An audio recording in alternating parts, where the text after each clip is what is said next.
Middle-earth Shadow of War has a multiplayer mode, Xbox One's dashboard gets a little more fluent, and winter is coming to Horizon Zero Dawn.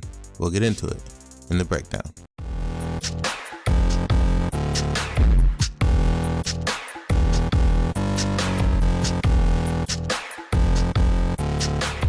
What's going on, people? It's your boy DaRealMastalin and welcome to your daily dose. And as always, before we get started, hit me with those 3 simple things. First one, dominate that like button. Subscribe here for more. Hit that notification bell so you get notified every single time I drop a video. Now let's break it down.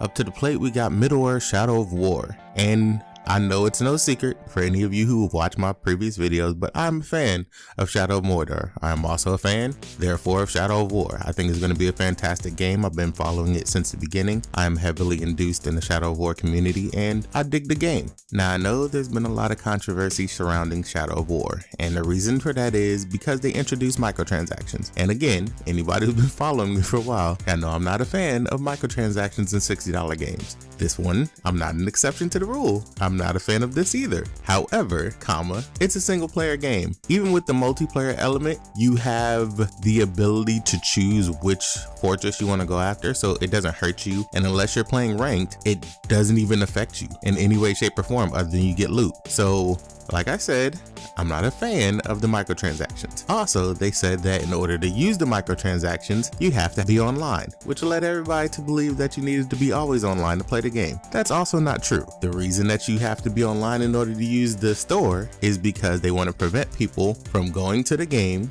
especially on PC, using mods or whatever to boost the game and boost your renown and loot chests in the game, and then go to the store and just buy a bunch of stuff. It just is what it is. It is how they decided to cover their backs. It's also one of those things where in the games that are being made now, they are being made for much more money and they cost more money for the developers, for the publishers, and people gotta eat. So I understand where they're coming from. Games right now are $60. They haven't changed in almost 2 decades at this point in time.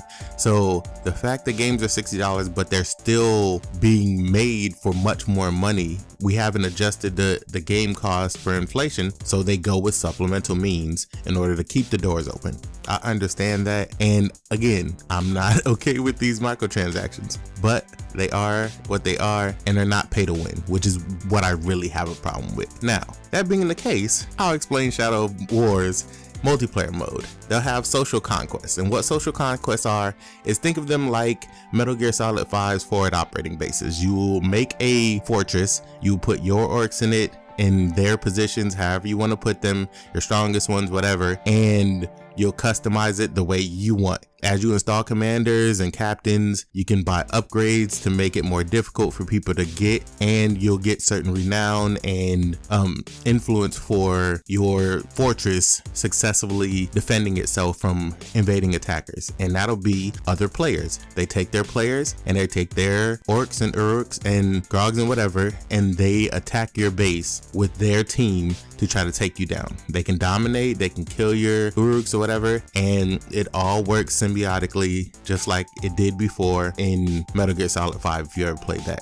It's one of those things where they have 2 variants. They'll have a friendly conquest, which you can just do, you'll get rewards, you'll still get all the stuff you can use to go into the store, and it's very generous. You'll get renown and you'll get loot chests and all that other stuff for the friendly conquest, but they'll also have rank conquests, and that has a leaderboard associated with it. So any sort of competition leads to people trying to best each other indefinitely, which works in their favor because people will just push and push and push to try to get the best score they can, so that not only will the base that they are defending, but every base they take over, they can dominate with ease. Even though, like I said, in order to get the best rewards as a defender, you want to make sure that your base has the best available people to defend it. And if you go into a ranked conquest, you can permanently lose followers. If you go into friendly, you take everything back. If you go into ranked, you can permanently lose followers. However, along with being able to permanently lose followers, you cannot, and I repeat, cannot, any of the uruks that you dominate during these conquests, you cannot take them back to your game. They are solely for the purpose of this online multiplayer. And if you decide that you want to go into it, you'll get war chests, and you can get any other number of items from the followers that you kill or dominate. You can also take those back to your world. But it's one of those modes where it's just, you know, to be fun, quick, so you can hop in if you just feel like assaulting some things after you finish the base game, or you just feel like a very, very hard challenge. You can hop in to somebody who has a bunch of, you know, legendary orcs and uruks, and they all have poison and fire weapons, and you can just go and see how much your forces are up to the challenge against those forces. It's just one quick mode. And if you're not into this sort of thing, you don't have to play it. The full game will still be available for you. Again, I'm into the game, not gonna change.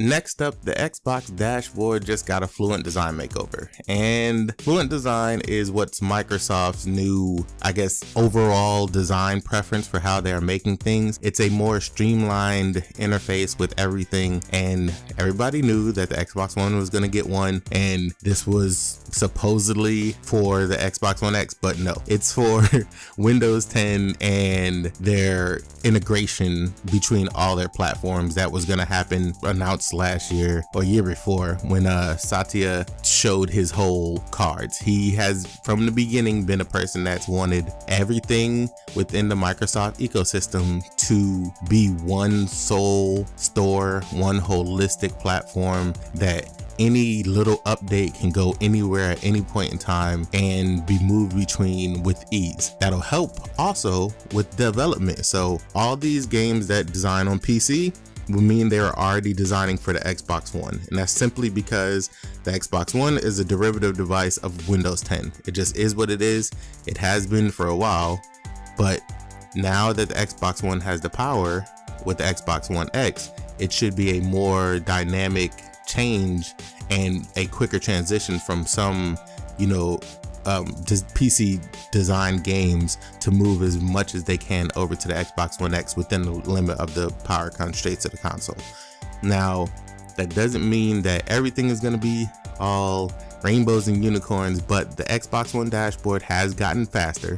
This I know from personal experience. That's not from me watching the video.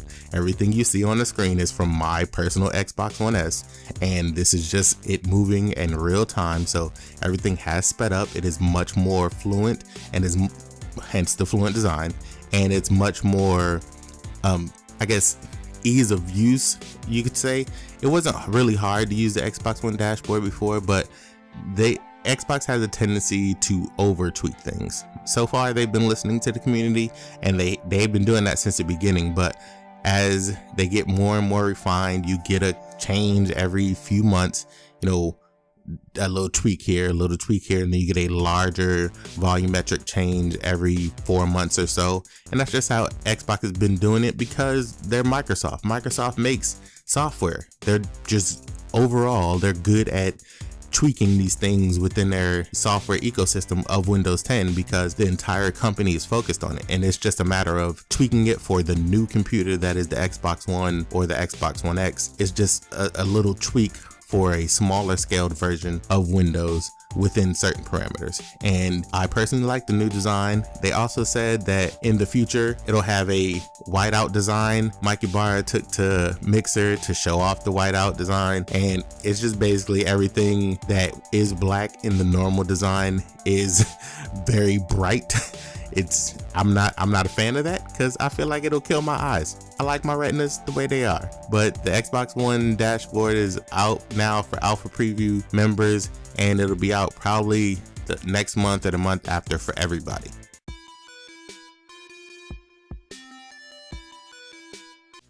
And winter is coming to Horizon Zero Dawn. And I know that's cheesy. I'm sure you've seen it all over the internet, but I liked it, and I dig Game of Thrones, so it's mine too. I don't care. Anyway, Horizon Zero Dawn is getting its new DLC, The Frozen Wilds, and lo and behold, it's coming out on November 7th. Who would have thunk it? Like, I guess this is PlayStation's answer to the Xbox One X. which I guess they needed to put one of their bigger hitters up against the Xbox One X. I don't know how much DLC is going to be that bigger hitter. It's $20, but they said it's around, you know, somewhere around 7 to 10 hours. So I dig it. Horizon Zero Dawn, although it gets repetitive near the end, because it's a good game. You know, it has a diverse array of monsters, or dinosaurs, as it were, robo dinosaurs.